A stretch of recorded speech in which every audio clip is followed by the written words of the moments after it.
घर की इन फ़िज़ूल चीज़ों को ऐसे ही बाहर मत फेंक दिया करें। इनसे पहले कोई ना कोई ऑर्गेनाइज़र बना लिया करें, इनको इस्तेमाल करने की कोशिश किया करें।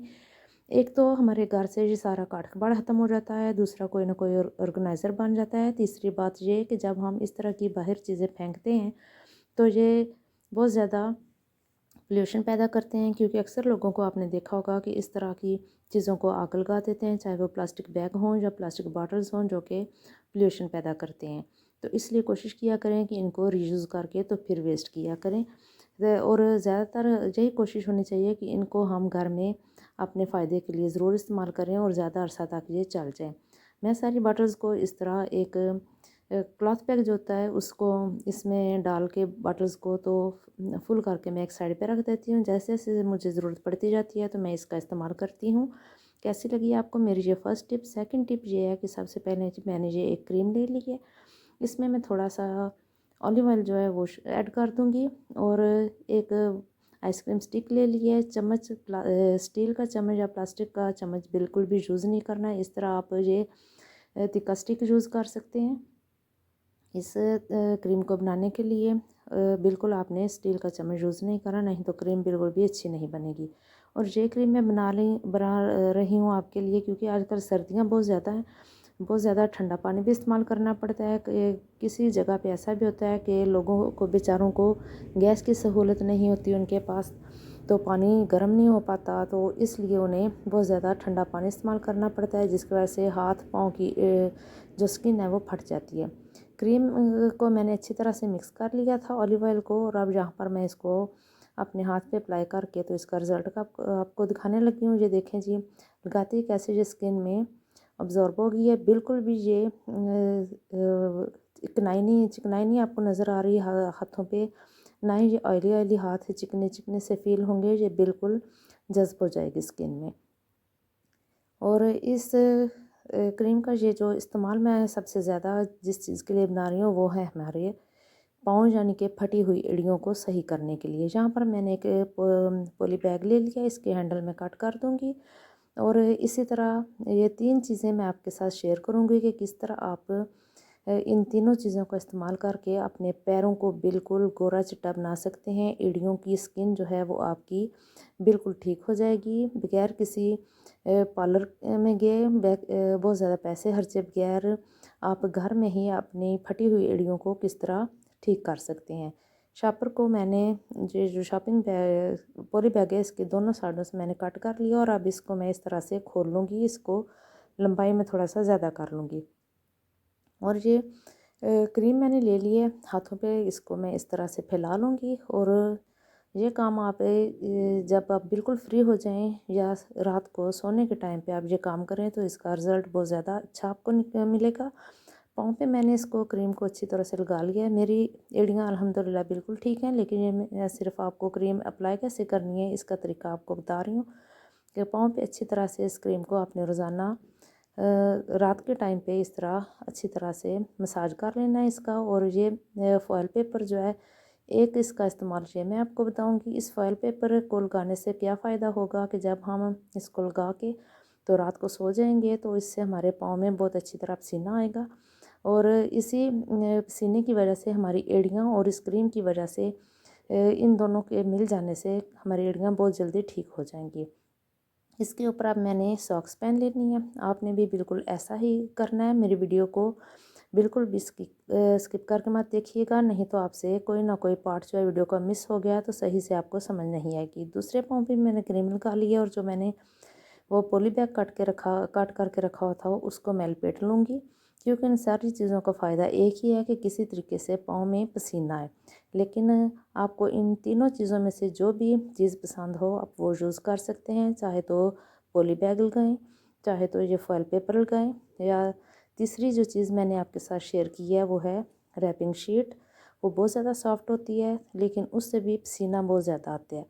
और इससे आप कोशिश करें कि पूरी रात आपने सॉक्स नहीं उतारनी, सॉक्स को पहन के रखना है, और इस तरह बेहतरीन रिज़ल्ट मिलेगा। और कम से कम 1 वीक में आपने ये 2 टाइम करना है, फिर ही आपकी ये फटी हुई एड़ियाँ जो है वो हील हो सकेंगी, और बिना दर्द के आप अच्छे तरीके से चल सकेंगे। कैसी लगी ये भी टिप? अब ये जो टिप लेकर आई हूँ ये हमें किचन में बहुत ज़्यादा हेल्पफुल रहेगी। अक्सर ऐसा होता है कि जब हम कोई काम कर रहे होते हैं तो हमें बहुत ज़्यादा हमारे हाथ भी गीले होते हैं, या तो आटा गूंद रहे होते हैं या बर्तन वॉश कर रहे होते हैं। तो ऐसे में अगर ये ऑर्गेनाइज़र हमारे पास ना हो तो फिर हमें बहुत ज़्यादा मुश्किल हो जाती है। और बाज़ार से ये ऑर्गेनाइज़र जो है ये बहुत महंगे दामों में मिलता है, लेकिन ये बॉटल्स जो मैंने अभी सेव करके रखी हुई थी उसी का मैं एक ऑर्गेनाइज़र बना रही हूँ। मैं हमेशा इसी तरह करती हूँ कि मैं इस तरह की बॉटल्स को, कोई भी बॉटल हो, चाहे वो शैम्पू की हो या किसी सॉस की हो, या इस तरह की जो जो वाटर बॉटल होती हैं, इनको मैं ऐसे ही नहीं फेंक देती। इसके एजेस जो हैं इसको हमने कट कर लेना है ताकि हमारे हाथों को ये नुकसान ना पहुँचाए। सीज़र की मदद से आप इसके सारे किनारे जो हैं वो इक्वली कर लें ताकि अच्छी तरह से ये नीट क्लीन नज़र आए।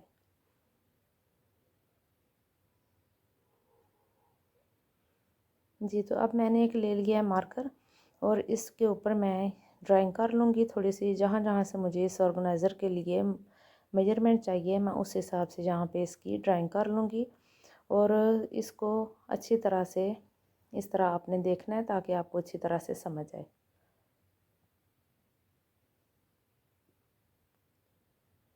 अब इन जहाँ पे मैंने ये निशान लगाया मार्कर की मदद से, इस सारे को मैंने कट कर लेना है। अब यहाँ पे कटर भी यूज़ कर सकते हैं, सीज़र भी यूज़ कर सकते हैं, और छुरी को भी, कोई पुरानी छुरी अगर आपके पास रखी हुई है तो उसको भी आप फ्लेम पे गरम करें और उससे भी आप इसको काट सकते हैं। बहुत ही आसान तरीके से ये कटनी हो जाएगी, बिल्कुल भी कोई मेहनत नहीं लगेगी इसमें, और ना ही इसमें टाइम वेस्ट होगा। 1 मिनट में बन जाने वाला ये ऑर्गेनाइज़र है, लेकिन है जो बहुत काम का।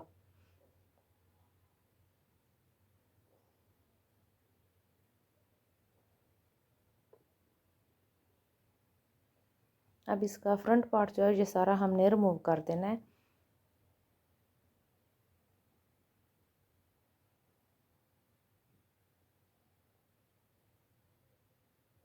और यहाँ जी नीचे वाली साइड पे हमने कॉर्नर में थोड़ा सा कट लगा के इसको डीप कर लेना है, क्योंकि हमें ये एक होल्डर टाइप बनाना है। तो यहाँ पे कॉर्नर पे मैंने इसको थोड़ा सा ड्रा कर लिया मार्कर से, और अब इसको यहाँ से भी हम कट कर लेंगे।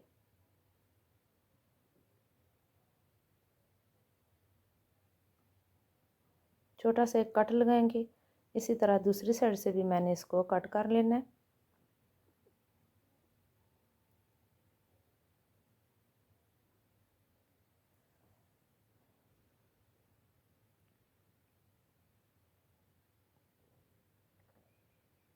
जी, तो मेरा ऑर्गेनाइज़र जो है ये बन के रेडी हो चुका है, और अब मैं इसमें रखूँगी जी अपने दूसरे मोबाइल को। इससे क्या होगा कि जैसे ही हम काम कर रहे होते हैं ना, तो टॉप कंट्रोल जो होता है वो भी अक्सर गीला होता है, तो मोबाइल के गीले होने का डर होता है। तो ये एक बहुत ही सेफ किस्म का ऑर्गेनाइज़र बन गया। आप इसमें एडजस्ट करके इस तरह से मोबाइल को रखें तो ये बिल्कुल भी गिरेगा नहीं, और पानी से भी सेव रहेगा। कैसा लगा ये आपको मेरा आइडिया, कमेंट्स में ज़रूर बताइएगा। अब यहाँ पर जी जो मैं आइडिया आपसे शेयर करने लगी हूँ, ये इस तरह की जो पत्ता गोभी होती है, जिसको हम बंद गोभी भी कहते हैं, इसको काटने की बात करने लगी हूँ। तो अक्सर ऐसा होता है कि छुरी की मदद से हम जो चाहते हैं कि जिस शेप में हमें चाहिए होती है गोभी, वो छुरी की मदद से नहीं कटनी होती है, और टाइम भी ज़्यादा लगता है, और पीसेस भी बड़े बड़े बनते हैं। ये आप देख सकते हैं। तो सबसे इसका आसान हल है, आपको सबको आता ही होगा, लेकिन फिर भी मैं उन बहनों के लिए शेयर कर दूँ कि जिनको पता नहीं है। ये मेरे पास एक ग्रेटर है। इसके 3 किस्म के बने हुए हैं। ग्रेट करने के लिए 3 किस्म के ये होल्स बने हुए हैं। एक पोटैटो का है, एक कद्दूकश करने के लिए। आप यहाँ जौन सा भी ग्रेटर यूज़ करना चाहें वो कर सकते हैं, लेकिन मेरा ये ग्रेटर जो है वो कद्दूकश करने वाला तो ठीक है, लेकिन जो पोटैटो बनाने के लिए वो भी ख़राब है। तो इसलिए मैं ये दूसरा कटर जो है ये यूज़ करूँगी। ये बहुत शार्प है। इससे अगर आपके पास इस तरह का कटर है तो बी केयरफुली, इस तरह के इसका ब्लेड बहुत तेज़ होता है तो हाथ में लगने का भी डर होता है। और आप देख सकते हैं कि 1 सेकंड में कितनी अच्छी सी हमारी गोभी काट के स्लाइसेस में रेडी हो चुकी है। आप इसको जब कोई भी चीज़ रेडी करें, मसलन कॉर्न सूप जो बनाते हैं हम, चिकन कॉर्न सूप, उसमें भी आप गोभी इस तरह की यूज़ कर सकते हैं, और अपनी मैगी वगैरह में भी इस तरह, और नूडल्स वगैरह में भी जो गोभी इसी तरह यूज़ कर सकते हैं आप। ये दूसरे स्टाइल की मैं कट करने लगी हूँ, ये बारीक है। ये देखें जी, इसको आप सैलड में यूज़ कर सकते हैं। और कटर जो है ये बहुत काम का है। आप इससे बहुत कम टाइम में बहुत ज़्यादा काम ले सकते हैं। कैसी लगी ये भी टिप ज़रूर कमेंट्स में बताइएगा। अब आ गई है जी बारी चूड़ियों को सेव करने की। इस तरह की मेटल की जो चूड़ियाँ आती हैं, इनको तो हम ऐसे कहीं भी रख दो तो इनको कुछ नहीं होता, बस ऑर्गेनाइज़ करके रखना होता है किसी चूड़ी स्टैंड पे। लेकिन इस तरह की ये जो कांच की चूड़ियाँ आती हैं, इनको हम ऐसे नहीं रख सकते ड्रॉ में, क्योंकि ऐसा होता है अक्सर कि ड्रॉ में दूसरी चीज़ें पड़ी होती हैं, उनके साथ टच होने से अक्सर चूड़ियाँ टूट जाती हैं। और जब बच्चियाँ शादी वगैरह पे, ईद वगैरह पे पहन के इनको ऐसे रख देती हैं, तो अक्सर ऐसा आपने देखा होगा कि ज़्यादा अरसा नहीं ये चलती, जल्द ही टूट जाती हैं। तो एक टिप आपके साथ ये शेयर करने लगी हूँ कि एक सॉक्स हमने ले लिया, उसको हाथ पे चढ़ा के हमने इसको उल्टा कर लिया। अब इन चूड़ियों को मैं इस सॉक्स के अंदर रखूँगी इस तरह से। जितनी भी आपके घर में पुरानी सॉक्स हैं, उनको फेंकने की गलती हरगिज़ मत कीजिएगा। और अगर एक पाँव रह गया, दूसरा पाँव गुम हो गया सॉक्स का, तो इस तरह वो भी सॉक्स आप यूज़ कर सकते हैं। इस तरह सारी चूड़ियाँ जो है वो मैंने इस सॉक्स में बराबर करके रख दिया। अब जो ऊपर रबड़ लगा होता है सॉक्स का, इसको आप बाहर वाली साइड पे भी फ़ोल्ड कर सकते हैं, लेकिन मैं यहाँ पे इसको अंदर वाली साइड पे फ़ोल्ड करूँगी, ताकि इसका कलर जो है वो डार्क कलर ही नज़र आए बाहर वाली साइड का, और ज़्यादा नीट क्लीन भी नज़र आए। इस तरह मैं रबड़ को फ़ोल्ड करती जाऊँगी, और चूड़ियाँ देखें जी माशाल्लाह से बिल्कुल इसमें सेव हो चुकी हैं। अब इस तरह सारी चूड़ियों को इसी एक सॉक्स में सेव करके तो दराज़ों में कहीं भी रख सकते हैं, ये बिल्कुल भी नहीं टूटेंगी और ये महफूज रहेंगी। इस तरह ये देखें जी, इस तरह शू बॉक्स जो होते हैं, इसको हम ऐसे ही फेंक देते हैं, इनका हम कोई भी इस्तेमाल नहीं करते दोबारा, ताकि इनका कोई फ़ायदा हम उठा सकें। लेकिन मैं यहाँ पे इसको रीयूज़ करने लगी हूँ। यहाँ पर जी मैं लगाने लगी हूँ कट। आप ओवल शेप में भी लगा सकते हैं, आप ट्रायंगल भी लगा सकते हैं, जो शेप आपको अच्छी लगे आप उस शेप में लगा लें। कट लगा लें, निशान लगाएं पहले, और फिर इसके ऊपर से इसको कट कर लें। और ये जो ऑर्गेनाइज़र है ना, हमारे किचन में अक्सर जो होते हैं पॉली बैग होते हैं, जिनमें फ्रूट्स वगैरह वेजिटेबल्स वगैरह आती हैं, तो वो इधर उधर बिखरे पड़े रहते हैं किसी डस्टबिन की टाइप। जो हमने टोकरियाँ घर में रखी होती हैं, उनमें भी ऐसे उलझे से पड़े रहते हैं, लेकिन वो भी बहुत बुरे लगते हैं और जगह भी बहुत ज़्यादा घेरते हैं।